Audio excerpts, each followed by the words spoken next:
মান ও ঘোষ।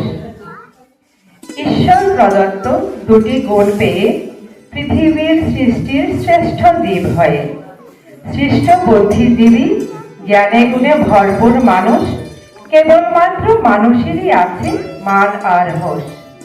আজ সভ্যতার যুগে আধুনিকতার দৌড়ে মান ও হোশ কোথায় যেন যাচ্ছে উড়ে। মানুষ হুঁশকে হারিয়ে বেহুশ হয়ে করছে কাজ। মানুষ মানুষের প্রাণ কেড়ে নিতে ব্যস্ত আজ।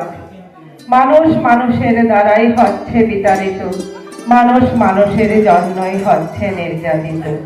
কোথাও চলছে কেবল যুদ্ধ আর যুদ্ধ, কত মানুষ হচ্ছে নিহত, অশান্তির অনলে হচ্ছে ক্ষুব্ধ। ইতিহাসের পাতায় নিচ্ছে স্থান ভ্রাতৃত্ববোধ আর নৈতিকতা। মানের অধিকারী মানুষ আজ যাচ্ছে ভুলে সততা।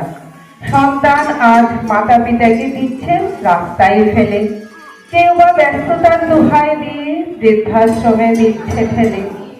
মানুষ হয়ে অমানবিক কাজেও নেই তো কোনো ভ্রুক্ষেপ, নারী নির্যাতন নারী ধর্ষণ করেও নেই কোনো আক্ষেপ।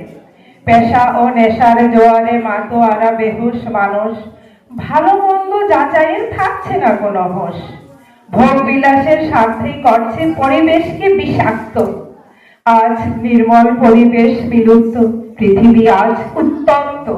মানুষ শ্রেষ্ঠ জীব দ্বারাই যদি হয় এত দোষ, তবে কেন ঈশ্বর দিল তোমায় মান ও হোশ? মান ও হোশকে নিয়ে আসা যখন এই সুন্দর ভুবনে, সুকর্ম সৎকর্মই হোক তবে ব্রত এই অমূল্য জীবনে।